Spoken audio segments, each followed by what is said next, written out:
తెలంగాణ రాజధాని హైదరాబాద్ అభివృద్ధి పథంలో దూసుకుపోతున్న సంగతి తెలిసిందే. చాలా విషయాల్లో దేశంలోని ఇతర నగరాల కంటే భాగ్యనగరం ముందంజలో ఉంది. అందుకే ఉపాధి కోసం ఇతర రాష్ట్రాల నుంచి చాలామంది ప్రజలు హైదరాబాద్కు వలస వస్తున్నారు.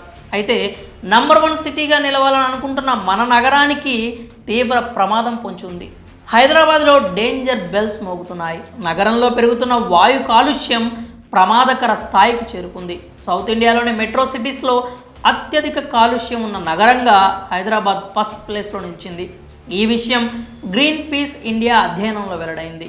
బెంగళూరు, చెన్నై, హైదరాబాద్, కొచ్చి లాంటి సౌత్ ఇండియన్ మెట్రో సిటీస్లో వాయు కాలుష్యం స్థాయిలు తెలుసుకునేందుకు గ్రీన్ పీస్ ఇండియా ఓ సర్వే చేపట్టింది. ఇందులో ఇతర నగరాల కంటే భాగ్యనగరంలోనే వాయు కాలుష్యం ఎక్కువగా ఉన్నట్లు తేలింది. బెంగళూరు, కొచ్చి, చెన్నైతో కంపేర్ చేస్తే హైదరాబాద్లో 2.5 PM కాలుష్య కారకాలు అధికంగా ఉన్నాయని బయటపడింది. వరల్డ్ హెల్త్ ఆర్గనైజేషన్ పేర్కొన్న ప్రమాణాల కంటే 14 రెట్లు ఎక్కువగా మన సిటీలో కాలుష్యం విడుదలవుతోంది. వరల్డ్ ఎయిర్ క్వాలిటీ ఇండెక్స్లోనూ కాలుష్య నగరాల లిస్టులో భాగ్యనగరం చేరడం అందరినీ ఆందోళనకు గురిచేస్తోంది.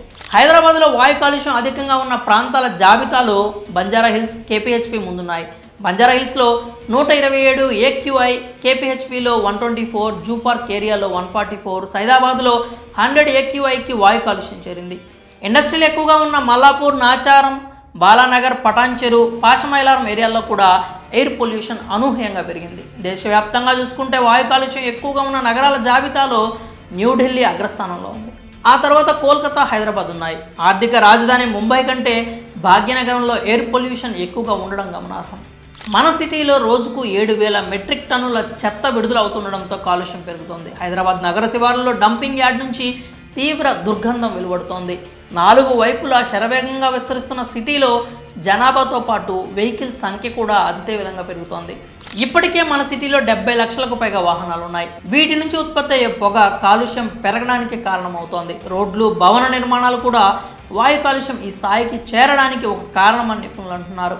ఇదే పరిస్థితి కొనసాగితే వచ్చే 5 ఏళ్లలో నగరంలో కాలుష్యం మరింత పెరిగి చివరికి ముక్కు మూసుకొని జీవనం గడిపే పరిస్థితి రావచ్చు అంటూ నిపుణులు హెచ్చరిస్తున్నారు.